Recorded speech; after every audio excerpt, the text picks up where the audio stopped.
नहमदुहु व नसल्ली रसूलिल करीम अम्मा बाद अऊज़ु बिल्लाहि मिनश शैतानिर रजीम बिस्मिल्लाहिर रहमानिर रहीम। अस्सलामु अलैकुम अज़ीज़ बुज़ुर्ग दोस्तों, मैं मोहम्मद दानिश कादरी और आप देख रहे हैं मेरा यूट्यूब चैनल नाती ज़िंदगी है। आज हम फ़रे आए हैं। ये आगरा और मथुरा के बीच में एक छोटा सा कस्बा है फ़रे। यहाँ पर एक वली हैं, बहुत पाए के बुज़ुर्ग हैं, जिनको वाजन वली सरकार के लोग जानते हैं। इनको सरताज फ़रा भी कहा जाता है। आइए हम आज उनकी ज़ियारत कराते हैं। और उससे पहले मैं यहाँ का बैरूनी मंज़र मैं आपको दिखाता हूँ। माशाल्लाह किस कदर खूबसूरत जगह है ये। और ये अल्लाह के वलियों की ये ख़ासियत है कि वो आवाम से हट के अपनी जगहों को मुंतखब करते हैं। ये यहाँ की छोटी सी मस्जिद है, ये हमने बचपने से देखी है, इसी तरीके से रहती है शुरू से। ये मस्जिद है और ये मज़ार है, और मज़ार और मस्जिद का एक बहुत ही गहरा ताल्लुक़ है। और यहाँ के आसपास के जितने भी लोग हैं, गांव वाले हैं, वो यहाँ पर आते हैं। और दोपहर में बहुत ही अच्छा मंज़र यहाँ का होता है। अभी तो यहाँ का बारिश हो चुकी, तो बहुत ही खूबसूरत मंज़र हो चुका है ऑलरेडी। अब हम दिखाएंगे आपको ये मज़ार शरीफ।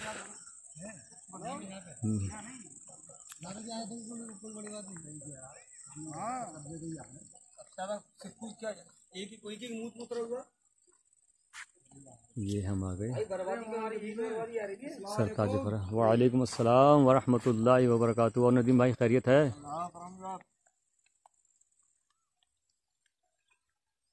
ये सामने जमुना है और ये मज़ार शरीफ के अंदर भी एंटर करने वाले हैं। ये सामने, बिल्कुल सामने जमुना है। आइए सलाम कर लीजिए। अस्सलामु अलैकुम या सैयदी या बुज़ुर्गान दीन, अस्सलामु अलैकुम सरकार।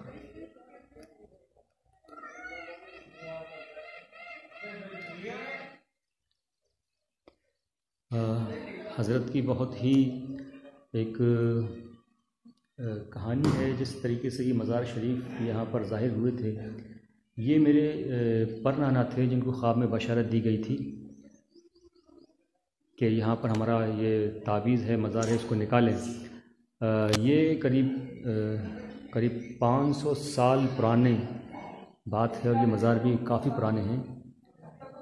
उनको रात को बशारत हुई, आपने उनको बशारत दी। क़ाज़ी इनायतुल्लाह ख़ान साहब, ग़ालिबन यही नाम था मेरे परनाना का। उनको ख्वाब में बशारत हुई रात में। उस वक्त, आज तो रोड भी माशाल्लाह बहुत अच्छा बन गया है और काफ़ी फैसिलिटी हो चुकी है। उस वक़्त ये चीज़ें दरियाफ़्त नहीं थी, घोड़े चला करते थे उस वक़्त। ये बाहर का पूरा मंज़र है, बहुत ही प्यारा मंज़र, बहुत ही दिल को लुभा लेने वाला मंज़र।